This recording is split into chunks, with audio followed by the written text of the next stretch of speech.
My husband wasn't home. You won't believe what my son did next. Sherry's true story. It was an ordinary morning until my 8-year-old son showed me something I never expected to find: a mysterious note with my husband's handwriting. And a chilling message that changed everything. But that's not all. He'd seen someone in the basement, someone who looked like my husband, but wasn't him. What was happening in my own home? You won't believe what happened next. I still remember the day like it was yesterday. It started off like any other ordinary day. My husband, Mark, had left for work early, and the house was quiet. It was just me and my son, Daniel, who was only 8 years old at the time. I had a list of things to do: chores, cooking, laundry, but I was feeling unusually exhausted. It had been a hectic week, and I just wanted a little peace. Daniel was playing with his toys in the living room, completely engrossed in his little world. As a mother, you tend to notice the small things, especially when things are different. But at first, nothing seemed out of the ordinary.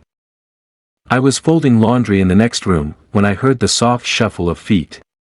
I turned around to see Daniel standing in the doorway, staring at me with wide, unblinking eyes. At first, I didn't think much of it. Kids sometimes get lost in their thoughts, and he had been playing by himself for a while. But then I noticed his expression.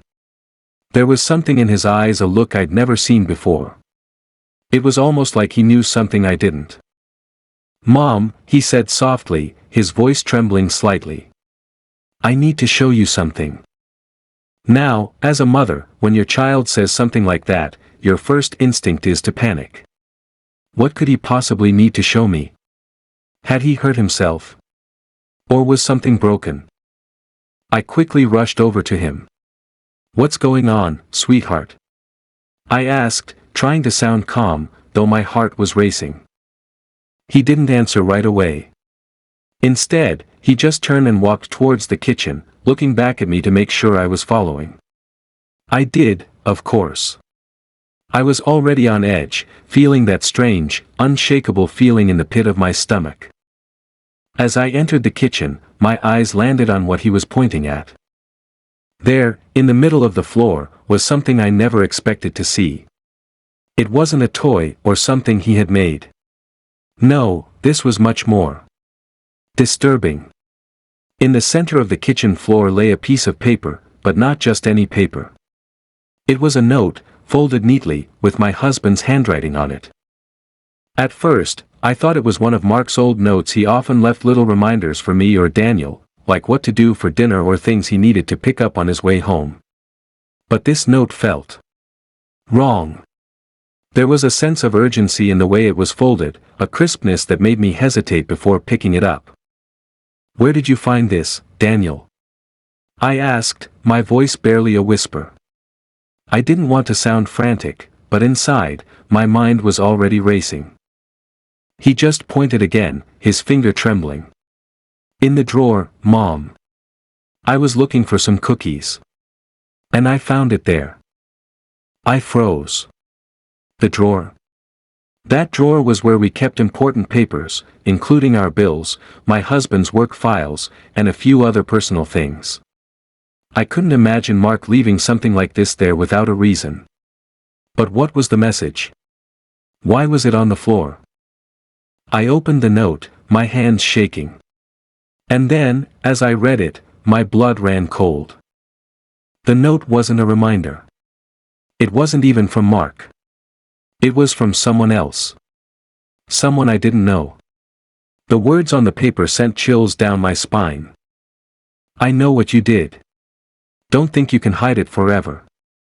The message was brief, but it hit me like a ton of bricks. My head began to spin. My stomach lurched. What did this mean? And why was it addressed to me? I could feel the weight of the silence in the room. Daniel was still standing there, his eyes wide with a mixture of fear and confusion. But his face had changed too. It was like he was no longer the innocent little boy I had known. Something had shifted. I couldn't explain it, but I could feel it deep down. "Who wrote this, Daniel?" I asked, my voice more forceful now, trying to keep the panic in check. I don't know, Mom, he whispered. But I heard it. I heard it from the other side of the door. I didn't understand what he meant at first. But then it hit me. The other side of the door. The door to the basement. Mark had been acting strange lately, working long hours, coming home late, not saying much about his day. We had argued a few times, but nothing serious. Or so I thought. Had he been hiding something from me? And why would someone threaten me in this way? I knew I had to get to the bottom of it. But before I could say another word, Daniel spoke again. His voice was low, almost a whisper. I saw someone in the basement, Mom. I froze. My heart skipped a beat. The basement? My mind raced with questions. Who would be in the basement? And why would Daniel be talking about it now? Daniel, what do you mean? Who did you see in the basement? He hesitated, looking at the ground, his fingers twisting nervously. I saw a man. I saw a man who looked like Dad. But it wasn't him. I could feel my entire body go cold. What did he mean? Who was this man? And why did Daniel say he looked like Mark? My mind was spinning, and I didn't know what to do.